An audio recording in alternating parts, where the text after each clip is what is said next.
হে মোর কালী বলে গভীরত না করো অগাধ জলে ডুব দে রে মোর কালী বলে গভীরত না করো অগাধ জলে।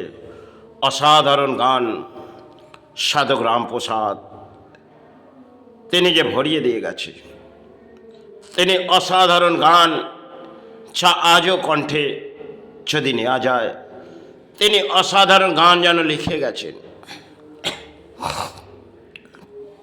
যার গানের মাঝে হৃদয় জুড়িয়ে যাবে। যেন কে গেয়ে গেলেন, সে সময় তিনি গেয়েছিলেন। এক একটি গান তিনি অসাধারণ যেন সৃষ্টি করে দিয়েছেন মা। তার আবির্ভাব সে সময় তিনি হয়তো মা মা করে চিৎকার করে গেছেন, আর এক একটি গান যেন মা কণ্ঠে ভরিয়ে দিয়েছে। দক্ষ দারিদ্রতার মাঝে তিনি বাংলার মাঝে এসে কাটিয়েছেন। আজও তার শ্রীচরণে প্রণাম জানাই। তিনি এক মহান সাধক ছিলেন, সাধক রামপ্রসাদ। তিনি দারিদ্রতা আর দুঃখের মাঝেই মাতৃসেবা আবির্ভাব চালিয়ে গেছেন। কখনো এমনও দুর্ভোগ এসেছে, ঘরে আহার নেই, এ সমস্ত হয়তো আমরা জানি, খেত শেষ সময় হয়তো পেরিয়ে গেছেন। তিনি মহান সাধক, তার শ্রীচরণে যদি আমি প্রণাম জানাই শতকোটি, আমার বহু অঙ্কে কম হবে। যে সময় বাংলায় এসেছিলেন তা হয়তো আজ আমরা দেখছি এই বাংলা সেজে উঠেছে, কিন্তু সে সময় রাজাদের, হয়তো এই রাজাদের আন্ডারে এই বাংলা ছিল, চাই ভারত ছিল রাজাদের আন্ডারে। কিন্তু সাধক রামপ্রসাদ সে সময় এক একটি গান যখন আবির্ভাব করলেন, সে গানের মাঝে অপূর্ব যেন হৃদয় জড়িয়ে যাবে, যা গেয়ে গেছেন অসাধারণ। এক একটি গান যদি আত্মাভিত্তির মাঝে নেওয়া যায়, তাহলে তিনি এক মহান সাধক এসেছিলেন এই বাংলা পবিত্র জাগার মাঝে। আজ মনে হয় এই সময় বাংলায় আর কেউ হয়তো ফিরে আসবে কিনা জানি না, কেন বাংলায় চলছে একটা ধর্ম সেবা, সেটা তো আজকে সমাজ করে যাচ্ছেন। আর সে সেবা সাধক করেছিলেন, তিনি এক মহান সাধক, তিনি করেছিলেন। তিনি মা মা করে চিৎকার করে গেছেন আর পথের দোয়ার ঘুরেছেন। সে সময় হয়তো ভোগ পেরিয়ে গেছে, কারণ বাংলা সে একদম মেরুদণ্ড তার ভেঙে গেছে।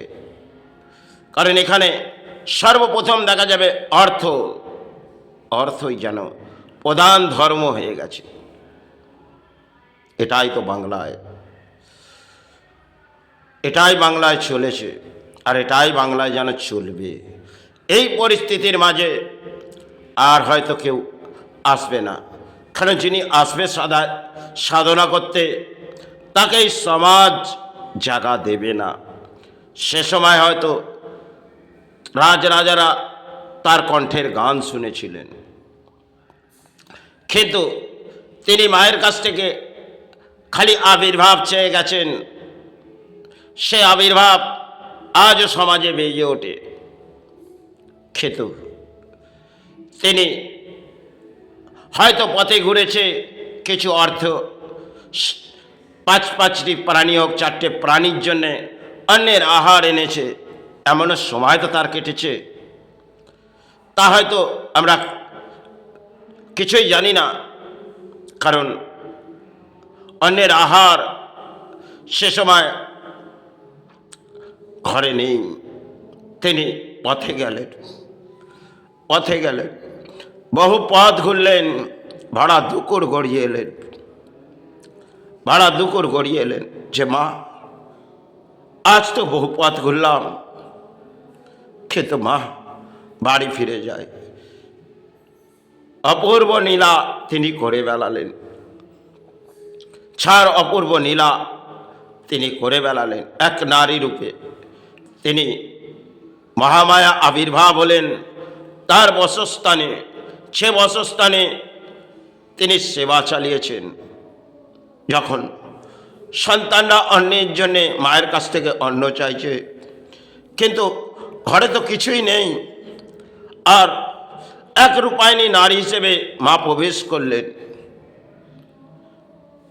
এটা কি সাধক রামপ্রসাদের বসস্থান? পরিবার ব্যাখ্যা করলেন, হ্যাঁ, এটা সাধক পাঠিয়েছেন। মা এই ব্যাখ্যাই করেছিলেন। পরিবার সেটিকে গ্রহণ নিয়ে নিলেন, আর সন্তানদের সে আহার গ্রহণ করালেন। দেখলেন এত কিছু অন্যের আহার আজ এসেছে। আস্তে আস্তে সাধক রামপ্রসাদ বাসস্থানে ফিরলেন, পরিবারকে ব্যাখ্যা করলেন, দেখো আজ তো বহু পথ ঘুরলাম, কিছুই উপায় খুঁজে পেলাম না। পরিবার ব্যাখ্যা করলেন, কেন গো, আজ তো বহু অন্যের আহার এনেছো, পাঠিয়ে দিয়েছ। এই ব্যাখ্যাই তিনি করেছেন। সাধক চমকে উঠলেন যে কে অন্যের আহার দিল, কে অন্যের আহার দিল।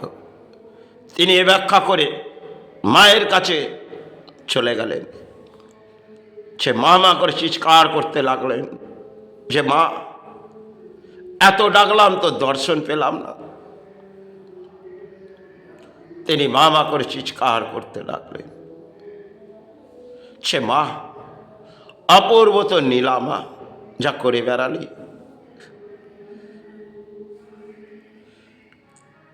তিনি মা মা করে কাটিয়ে গেছেন। এটাই তো সে সময় হয়তো বাংলায় পেরিয়ে গেছে। আজ যদি বাংলার মাঝে মা মা করে চিৎকার করে যায়, কিন্তু এই সমাজ সেটা তার যোগ্যতা দেবেন না।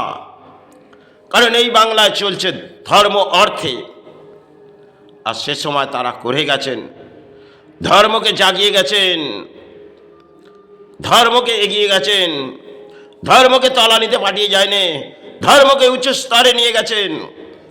আজ আমরা ভেঙে পড়েছি, কারণ এটা বাংলার দুর্ভাগ্য, যেখানে ধর্মের সেবা চলছে বটে, অর্থের সেবা। আরে ছাড়া মহান সাধক এসেছিলেন, তারা তো এই পরিস্থিতির মাঝে হাঁটেনি। যে পরিস্থিতির মাঝে আজকে দেখবেন যে সমস্ত সাধনার জায়গাগুলো নষ্ট হয়ে গেছে, কারণ এর দায়ভার সমাজ, এর দায়ভার পুরোহিত সমাজ, এর দায়ভার আরো কিছু তথ্য নিশ্চয়ই আছে। নেতারা ছাড়া মনে হয় অতি দয়ালু, কারণ এটাই চলছে বাংলায়। কারণ পরম দুর্ভাগ্য বাংলার এক একটি স্থান চলে গেছে অর্থের মাঝে, যে মাকে ভিক্ষা দাও, মাকে ভিক্ষা না দিলে তাহলে আপনার মা দয়া গ্রহণ করবে না। এটাই তো বাংলায়। কিন্তু এই পরিস্থিতির মাঝে বাংলা হেঁটেছে, বহু সবাই হেঁটে গেছে। আজ হয়তো বাংলা তো নিচ স্তরে চলে গেছে, কারণ এটা হয়তো কলির এক অংশের খেলাই হবে। কারণ বাংলায় চলছে ধর্ম অর্থে। আরে পরম দুর্ভাগ্য যে সমাজের মানুষের, আর তারাই তো দান দিচ্ছে, বহু অপকর্মের কাজ করে স্থানে চলে যাচ্ছে, আর কণ্ঠে যেন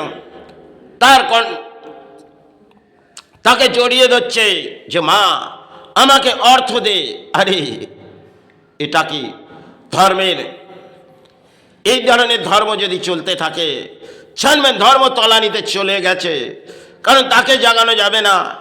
সেই স্থানগুলো আজও হয়তো যদি এসে থাকে কেউ সাধক, তারা জাগাতে পারে। কিন্তু এই যে সমাজ যারা বসে পড়েছে, তারা অর্থের পূজারী হয়ে, কারণ এক একটি পুরোহিত দেখবেন, আপনি কালীঘাট স্থান যান, সেখানেও অর্থ কেড়ে নিচ্ছে হাত থেকে। আর তারাপীঠ স্থান যান, যে কোনো স্থান যান, এক একটি কোঠা করে দিয়েছে। আপনি যে কোঠার মাঝে আসবেন আপনাকে অতি শীঘ্রই দর্শন করানো হবে আর মাকে জড়িয়ে দেওয়া হবে। এটাই তো চলছে ধর্ম। তাহলে এই ধর্ম মনে হয় সব থেকে দুর্ভাগ্য যে সমাজের তলানিতে চলে গেছে, আর মনে হয় জাগবে না। কারণ এই সমাজে যদি সাধনা করতে আসা যায় তাহলে মনে হয় ফিরে সে চরণে চলে যাওয়াই অতি অতি ভালো। কারণ এই সমাজে কামনা আর করা যায় না। সমাজের যে দায়বদ্ধতা এই সমাজের মানুষ ছাড়া এই স্থানগুলোকে এক একটি স্থানকে নামিয়ে দিয়েছে অর্থের জন্যে। আর যে সময়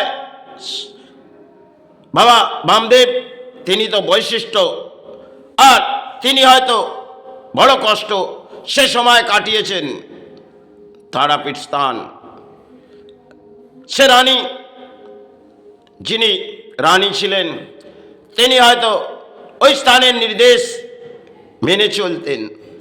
আর এমনও কিছু ঘটলেন, সে মা ব্যাখ্যা দিলেন, যা তুই স্থানে যা, আমার সন্তান আগে ভোজন করবে, তারপর আমার অন্নের আহার এই জায়গায় প্রবেশ করবে। কেন তিনি অন্ন গ্রহণ করেছিলেন সে সময় হয়তো।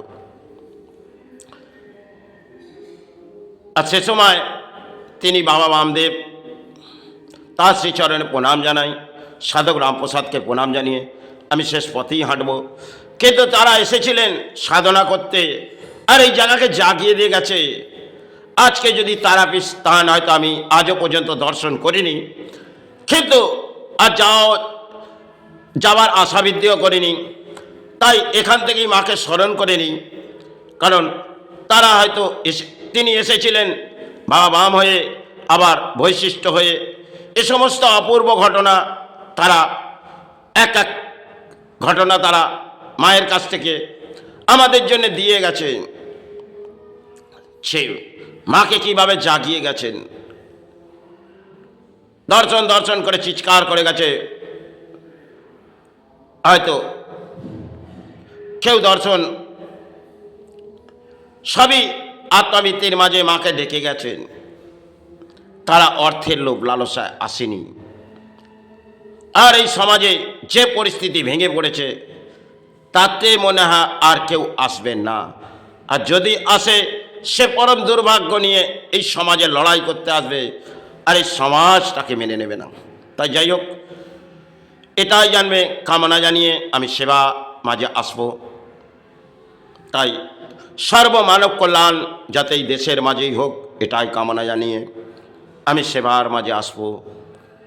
আমার গুরুদেবকে প্রণাম জানিয়ে, ঠাকুরকে প্রণাম জানিয়ে, মা শারদাকে প্রণাম জানিয়ে, ভারতবর্ষের সমস্ত গুরুকে শ্রীচরণে শতকোটি প্রণাম জানিয়ে, চৈতন্য মহাপ্রভুকে প্রণাম জানিয়ে, বাবা বৈশিষ্ট্যকে প্রণাম জানিয়ে, বাবা বামদেবকে প্রণাম জানিয়ে, এবং তৈলক্য স্বামী, স্বামী প্রেমানন্দ, বাবা লোকনাথ, সাইনাথ সমস্ত গুরুকে প্রণাম জানিয়ে আমি সেবার মাঝে আসবো।